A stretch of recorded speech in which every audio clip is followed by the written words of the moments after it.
Hello, this is Mr. Collier, and today we're looking at the limit of a sequence. Okay, so we could have three ways in which a sequence approaches a limit: increasing, decreasing, and oscillating. So, example of a decreasing value approaching some number is when we have like values of the sequence getting closer and closer to some horizontal asymptote, right? Can't draw a smooth curve here because we're talking about sequences which happen at n equals maybe starting with 0 or starting with 1, 1, 2, 3, 4, 5, 6, right? So if this is 5 and it's approaching a limit of 5, an example of that type of sequence might be this, right? Because this the function 5x over x minus 1 has a horizontal asymptote at 5. So this would be an example of a function increase that's decreasing and approaching a limiting value. So we say the limit as n tends to infinity of a of n equals 5 because it's approaching 5, getting closer and closer to 5. An example of an increasing function might be a function like, or not a function, a sequence, might be this sequence where the values are getting closer and closer to 0. An example of that would be the sequence -2 to the negative n approaches 0, right? So the limit as n tends to infinity of this one is 0. Yeah? And an example of an oscillating function that approaches a limit would be a function that goes below the x-axis, above, below, above, and it gets closer and closer to 0. So this would have a limit of 0 because the values are getting closer and closer to 0. An example of that would be -1 to the power of n times 1 over n. So the terms are getting closer and closer to 0, but they're going up and down above the x-axis each time. We call that an alternating sequence. Alright, let's take a look at some sequences. So this is the curly bracket notation. It means the same thing as a sequence written like this. Okay, and some people take sequences starting with n equals 0, and some people take it starting with n equals 1. But anyway, these values will approach 3, the ratio of 6 and 2, and we can show that by writing it out like this. This example is 72 over 2n plus 97. You can divide the numerator and denominator, or multiply the numerator and denominator by 1 over n, and you have limits as n tends to infinity of 6 plus 72 over n over 2 plus 97 over n. And when you have this situation where the denominator is getting really large, the whole number is tending to 0. So this shows that the limit is 6 over 2, which is 3. Okay, you can do a similar thing here. Just divide by the highest power of n. So we're going to have 1 plus 5 over n squared over 2 minus 3 over n plus 8 over n squared. And all these terms head to 0 as n tends to infinity. So the limit is half. So if it has a limit, we say it converges. Yeah, so this one converges and this one converges as well. Okay, now here we have a square root sign, but we can still multiply numerator and denominator by this cube root of 1 over n squared. We multiply numerator and denominator by cube root of 1 over n squared. You'll get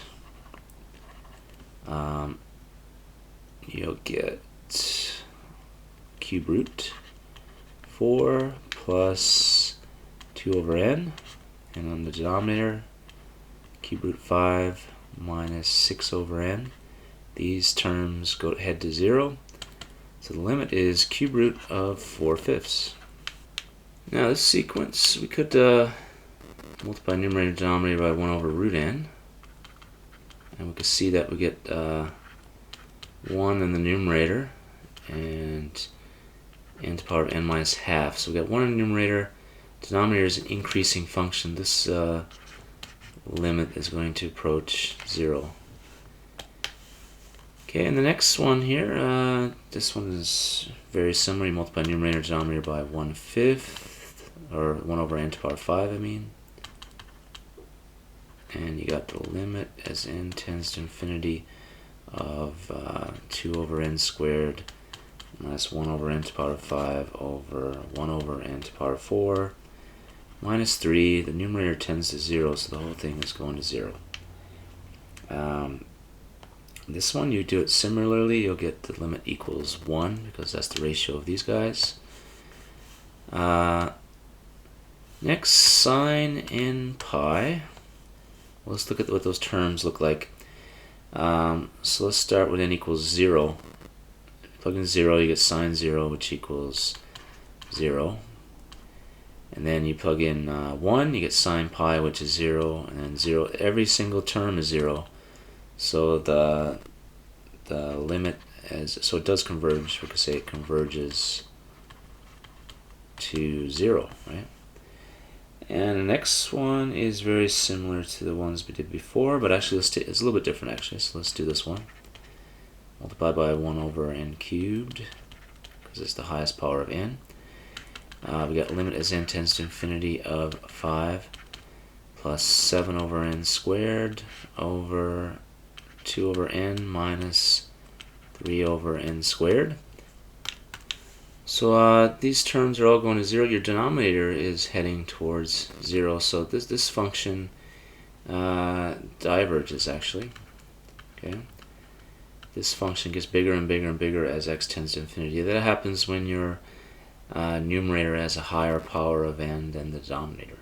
So this is the first one that we've seen that diverges. So, or you could say that the limit tends to infinity, but also you could say that it does not converge, it diverges. It does not converge to a single limit. Okay, let's take a look at this one, and I'm going to make a table to show you what's happening. Now for this is going to be different. This is going to be a different exponent for negative numbers and for positive numbers, or I mean for odd n and even n. So for n equals 1, 3, 5, 7, it's an odd number, so you're going to have an exponent of negative 1, so it becomes the reciprocal of 1 over n, which is just n. So c of n is going to be equal to n for the odd numbers. For even, you're going to get just the power of 1, so it's just going to be 1 over n. So for 2, you're going to have half. For 4, you're going to have a quarter. For 5, for 6, you're going to have 1/6. So the even terms are heading towards 0, and the odd ones are heading towards infinity. So they're not heading to the same number, so this one diverges as well. Okay, the next one we have what we call an alternating sequence. And what we're going to have is, I'm going to show this on a graph. Okay, if you have 0, we have 0, and 1, 2, let's just make a bunch of divisions. If you plug in 1, you're going to get a negative number, you're going to get 3 over 5. Alright. And if you plug in 2, you're going to get a positive number. You're going to get 6 over 9, which is 2/3. Okay. So it's going to alternate between positive and negative numbers, right? So if it's even, all these numbers are going to be positive. They're going to approach 3 over 4. Okay, so the numbers on top are going to get closer and closer to 3/4. Okay, they're going to get closer and closer to 3/4. And the numbers on, so they're going to go like this on the even. The even numbers are going to get closer and closer to 3/4. But for the odd n, you're going to have a negative each time, and they're going to get closer and closer to negative 3/4, right? So the numbers, the odd ones are going to get closer and closer to negative 3/4. They're not approaching a single number, So this sequence also diverges. Next we have this function, or this sequence, sorry. It's different for even and different for odd, so let's see if they approach the same thing or not. So for cosine n pi, well, and when n is even, so if n is 0, we have cosine 0 is 1, and then cosine 2 pi is also 1, cosine 4 pi is also 1. So this is obviously approaching 0. For 1 over n when n is odd, so the first term is 1, second one's going to be 1/3, and we got 1/5. So these numbers are getting small. Did I say approaching 0 for the first one? I meant 1 here. But these odd terms are approaching 0, so they're not approaching the same thing. So this diverges. Okay, the next one, we have some complicated surds here, but you want to follow the same principle of multiplying numerator and denominator by 1 over the highest power of n. So here the highest power of n is like root n squared, which is n to the power of 1. Here we have 4th root of n squared, which is n to the power of half. So let's multiply numerator and denominator by 1 over n, right? Now, 1 over n is the same as 1 over root n, or 1 over root n squared, I mean. Yeah, that's right, same thing. And it's the same as 1 over 4th root n squared. So these are exactly the same thing, right? N to the power of 4, I mean. Right? Those are exactly the same. They're all equivalent. So we can multiply each part by whatever is convenient for us. So here we want this 1 over n root n squared. So that's going to become 3 plus 2 over n squared. This one here, again, yeah, same thing. So 2 over n. And this one down here, we'll use the 4th root one. So this is going to be 4th root of n squared over n to the power of 4 is 1 over n squared. And this is going to be 1 over n cubed. And this one we're just going to multiply by 1 over n, which is going to be 1. Okay, so as n tends to infinity, all these little fractions tend to 0.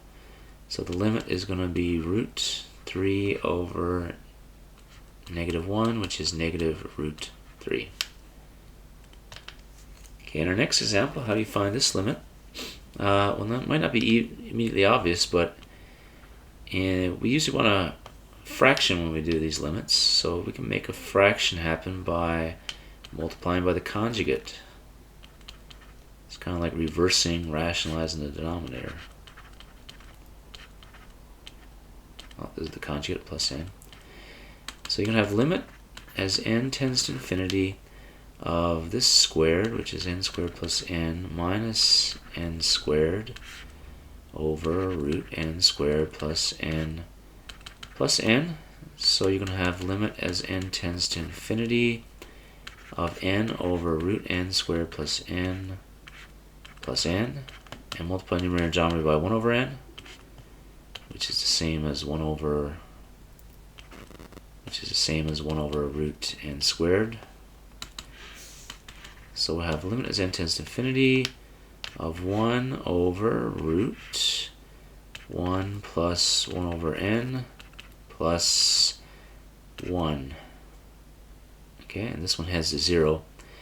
So the limit is going to be 1 over root 1 plus 1, which equals half.